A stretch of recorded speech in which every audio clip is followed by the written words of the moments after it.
yun nga mga kuha, no? So dito na kami sa Carmen. So ito yung araw na magpapa-asay kami. Abangan nyo mamaya.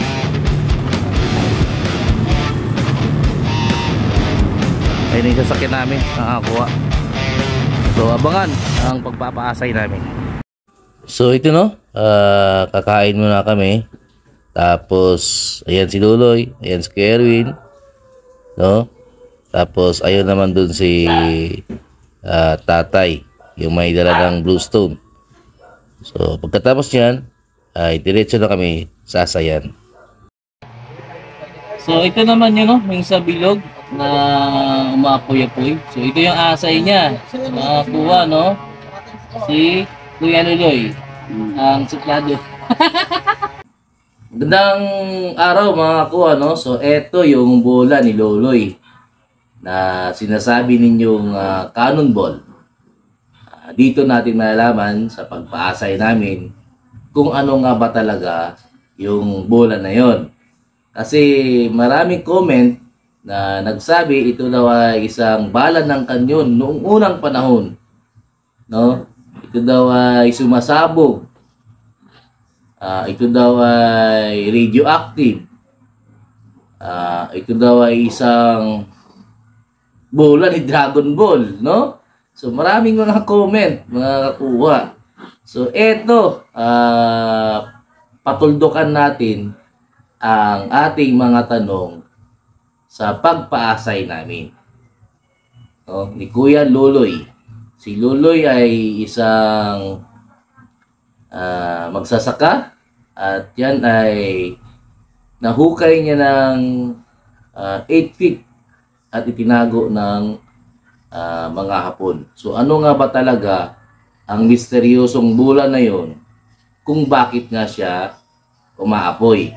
So malalaman natin mamaya dito sa pagpaasay pag natapos na kami, no? So abangan mga kuha, andito na yung resulta ng aming asay. Ayos! So yun mga kuha, no? So nagpa-asay kami. So nagbayad kami ng 3,000 sa dalawang item. So bali isang item, malalaman na namin kung anong bakal yon. At yung isang item naman, malalaman naman namin kung ano namang bakal yun. So dalawa muna yung nauna, tapos ay mamaya naman yung dalawa. So ito yung binayad namin, no? Ayan. So yun, no, 1.5 sa bawat item lang ang babayaran sa pagpaasay ng ako.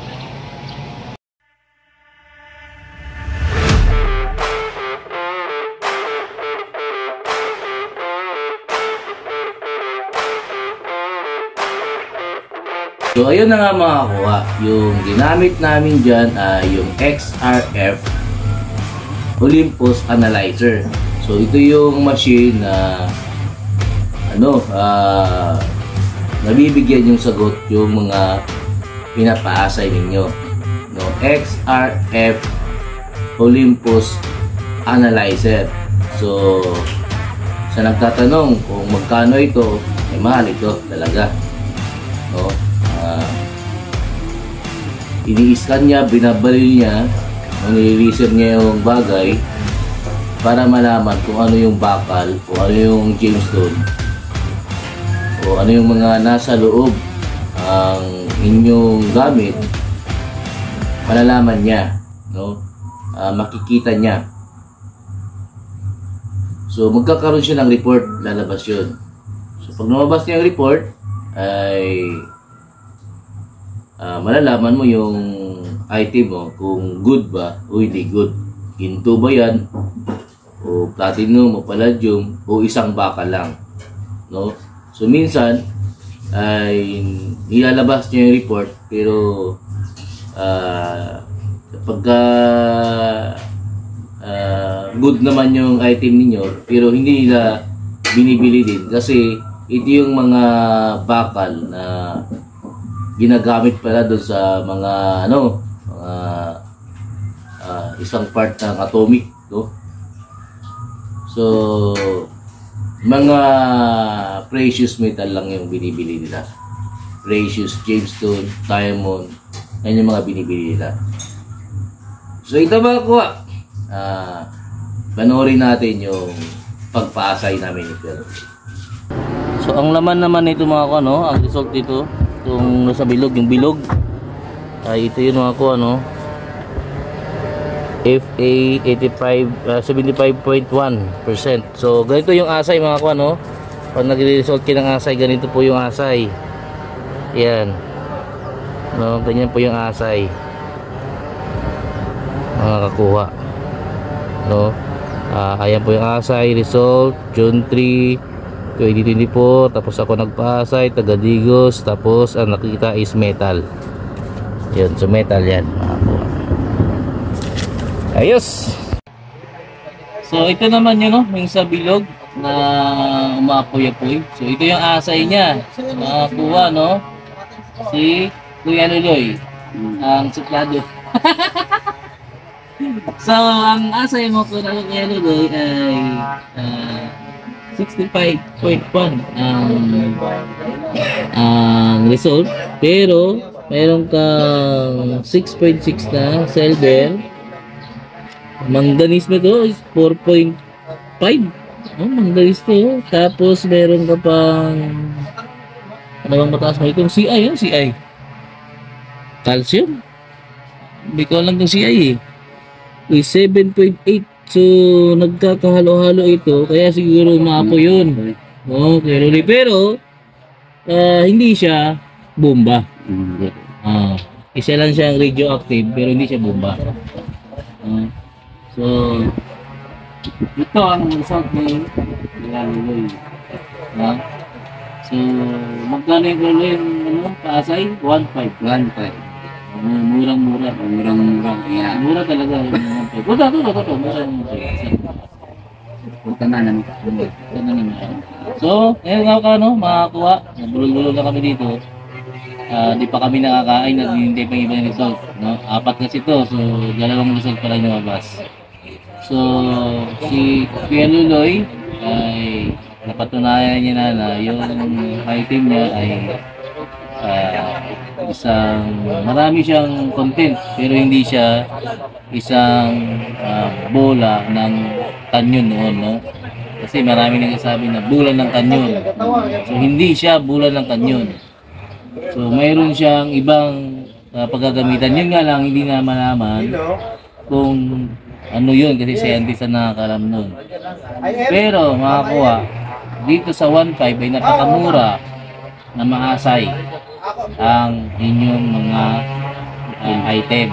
So kung mayroon kayong mga item dyan makakuha at mayroon kayong 1.5, pwede nyo kaming kontakin, pwede nyo kaming i-text, tawagan, para maturuan tayo kung saan magpaasay at yung tama na pagpaasayan, para naman kayo ay magabayan, no?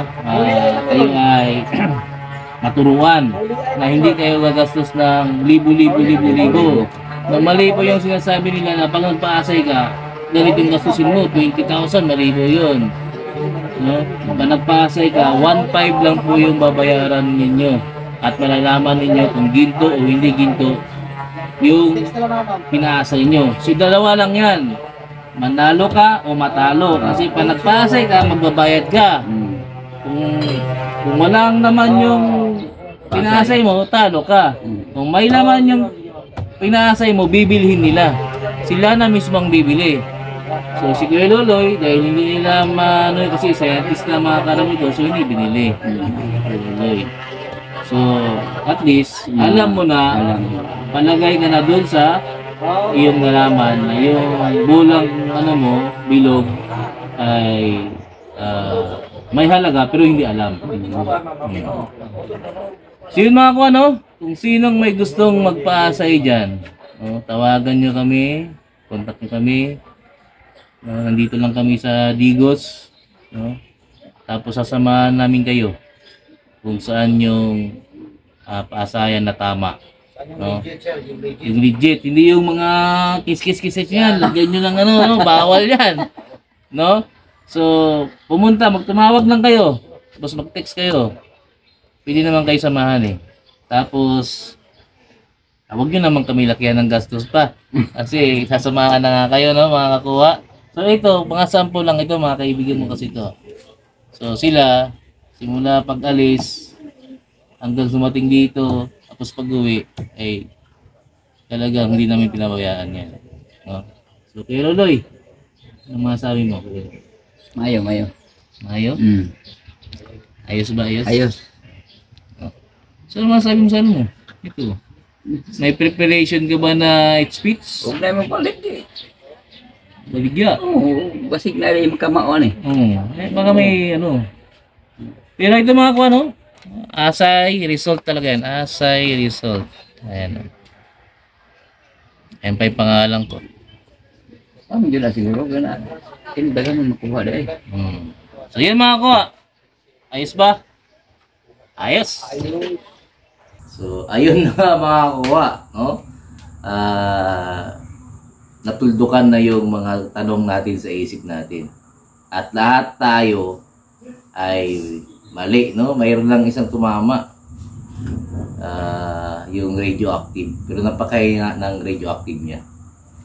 Isa pala siyang tinago ng hapon na dapat ay hindi na dapat kinukuha. Waste siya, waste. Hindi dapat siya nakukuha ng tao, no?